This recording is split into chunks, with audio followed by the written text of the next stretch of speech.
Belagavi Catholic ಧರ್ಮ ಪ್ರಾಂತ್ಯದ ಗದಗ ಜಿಲ್ಲೆಯ ಗಜೇಂದ್ರಗಡ ತಾಲೂಕಿನಲ್ಲಿ ಧರ್ಮಗುರುಗಳ ನಿವಾಸ ಹಾಗೂ ಪ್ರಾರ್ಥನಾ ಮಂದಿರ ಸ್ಥಾಪನೆಗೆ ಬಜರಂಗದಳ ಮತ್ತು ವಿಶ್ವ ಹಿಂದೂ ಪರಿಷತ್ಗೆ ಸೇರಿದ ಸಹಚರರು ಕಾಮಗಾರಿಯನ್ನು ನಿಲ್ಲಿಸುವಂತೆ ಒತ್ತಡ ಹೇರಿ ಚರ್ಚು ಸ್ಥಾಪನೆ ಮಾಡದಂತೆ ದೌರ್ಜನ್ಯ ಮತ್ತು ಅಧಿಕಾರಿಗಳ ಮೇಲೆ ಒತ್ತಡ ಹೇರುವ ವಿಷಯವನ್ನು ಶೂನ್ಯ ವೇಳೆಯಲ್ಲಿ ಪ್ರಸ್ತಾಪಿಸಲು ಬಯಸುತ್ತೇನೆ. ಗದಗ ಜಿಲ್ಲೆಯ ಗಜೇಂದ್ರಗಡ ತಾಲೂಕಿನ ರಾಮಪುರ ಗ್ರಾಮ ಪಂಚಾಯತ್ ವ್ಯಾಪ್ತಿಯಲ್ಲಿ ಕಳೆದ ಮಾರ್ಚ್ 10ರಂದು ಅನುಮತಿಗೆ ಅರ್ಜಿ ನೀಡಿ 24ರಂದು ಅನುಮೋದನೆ ಮಾಡಿದ ಬಳಿಕ ಅಕ್ಟೋಬರ್ 30ರಂದು ಚರ್ಚ್ ಮತ್ತು ಧರ್ಮಗುರುಗಳ ವಸತಿಗೃಹ ಸ್ಥಾಪಿಸಲು ಅನುಮತಿ ಪಡೆದು ಕಾಮಗಾರಿ ಪ್ರಾರಂಭಿಸಲಾಗಿತ್ತು. ಇದೇ ಪ್ರದೇಶದಲ್ಲಿ ಕ್ಯಾಥೋಲಿಕ್ ಧರ್ಮ ಪ್ರಾಂತ್ಯಕ್ಕೆ ಸಂಬಂಧಿಸಿದ ಹೋಲಿ ಫ್ಯಾಮಿಲಿ ಶಾಲೆ ಕಳೆದ 11 ವರ್ಷಗಳಿಂದ ಕಾರ್ಯನಿರ್ವಹಿಸುತ್ತಿದ್ದು, ಈ ಶಾಲೆಯಲ್ಲಿ ಸರ್ವಧರ್ಮದ ವಿದ್ಯಾರ್ಥಿಗಳು ಓದುತ್ತಿದ್ದಾರೆ.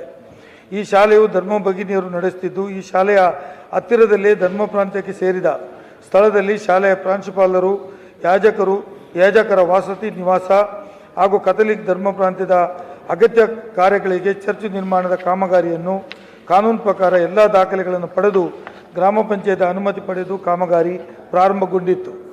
ಈ ಮಧ್ಯೆ ಕಳೆದ 1 ವಾರದಿಂದ ಬಜರಂಗದಳ ಮತ್ತು ವಿಶ್ವ ಹಿಂದೂ ಪರಿಷತ್ತಿಗೆ ಸೇರಿದ ಗುಂಪೊಂದು ಗ್ರಾಮ ಪಂಚಾಯತ್ PDO ಕಚೇರಿಗೆ ತೆರಳಿ ಧರ್ಮಗುರುಗಳ ವಸತಿಗೃಹ ಮತ್ತು ಚರ್ಚನ್ನು ನಿರ್ಮಾಣ ಮಾಡದಂತೆ ಕಾಮಗಾರಿ ನಿಲ್ಲಿಸಬೇಕು ಮತ್ತು ನೀಡಿದ ಅನುಮತಿ ಹಿಂದಕ್ಕೆ ಪಡೆಯಬೇಕೆಂದು ರಾಮಪುರ ಗ್ರಾಮ ಪಂಚಾಯತ್ PDO ಅವರಿಗೆ ಒತ್ತಡ ಹೇರಿ ಪ್ರತಿದಿನ ಎಂಬಂತೆ ಕಾಮಗಾರಿ ನಡೆಯುವ ಸ್ಥಳಕ್ಕೆ ದಾಳಿ ಮಾಡಿ, ನೀವು ಮತಾಂತರ ಮಾಡುವುದಕ್ಕೆ ಚರ್ಚನ್ನು ಕಟ್ಟುವುದು, ಇದನ್ನು ಕಟ್ಟಲು ಬಿಡೋದಿಲ್ಲ ಎಂದು ಕೆಲಸಗಾರರಿಗೆ ಬೆದರಿಕೆ ಹಾಕಿ ರಾಮಪುರ ಗ್ರಾಮ ಪಂಚಾಯತ್ PDO ಕಾಮಗಾರಿಯನ್ನು ಸ್ಥಗಿತಗೊಳಿಸುವಂತೆ ನೋಟಿಸು ನೀಡಿದ್ದಾರೆ. ಇದೊಂದು ಕಾನೂನು ಮತ್ತು ಸಂವಿಧಾನಬದ್ಧವಾಗಿ ನಿರ್ಮಾಣ ಮಾಡುವ ಚರ್ಚ್ ಯಾಜಕರ ವಸತಿಗೃಹ ನಿರ್ಮಾಣ ಮಾಡದಂತೆ ತಡೆಯುವ ಗುಂಪೊಂದು ಕ್ರೈಸ್ತ ಸಮುದಾಯದ ಮೇಲೆ ದಬ್ಬಾಳಿಕೆ ಮಾಡುವ ವಿಚಾರವು ತೀವ್ರ ಆತಂಕಕಾರಿ ವಿಚಾರವಾಗಿದ್ದು, ಈ ಬಗ್ಗೆ ಕ್ರಮ ಕೈಗೊಳ್ಳಬೇಕೆಂದು ಮತ್ತು ನ್ಯಾಯವನ್ನು ಒದಗಿಸಿಕೊಡಬೇಕೆಂದು ಬೆಳಗಾವಿ ಧರ್ಮ ಪ್ರಾಂತ್ಯ ಧರ್ಮಾಧ್ಯಕ್ಷರು ಗೃಹ ಸಚಿವರಿಗೆ ದೂರನ್ನು ನೀಡಿದ್ದು ಪತ್ರಿಕೆಯಲ್ಲಿ ಪ್ರಕಟವಾಗಿದೆ. ಇದೊಂದು ಸಾರ್ವಜನಿಕ ಮಹತ್ವವುಳ್ಳ ವಿಚಾರವಾಗಿರುವ ಕಾರಣ ಇಂಥ ಘಟನೆ ಪುನರಾವರ್ತನೆ ಹಾಗೂ ಮಂದಿರದ ಸಾಂವಿಧಾನಿಕಬದ್ಧವಾಗಿ ಅವಕಾಶ ಮಾಡಿಕೊಡಬೇಕೆಂದು ಶೂನ್ಯ ವೇಳೆಯಲ್ಲಿ ವಿಚಾರವನ್ನು ಪ್ರಸ್ತಾಪಿಸಲು ಬಯಸುತ್ತೇನೆ. ಸಭಾನಾಯಕರು, ಸನ್ಮಾನ್ಯ ಸಭಾಪತಿಗಳೇ, ಸಂಬಂಧಪಟ್ಟಿರುವ ಸಚಿವರಿಂದ ಉತ್ತರ ಒದಗಿಸಲಾಗುವುದು. ತಿಪ್ಪಣ್ಣಪ್ಪ ಕಮಕನೂರ್.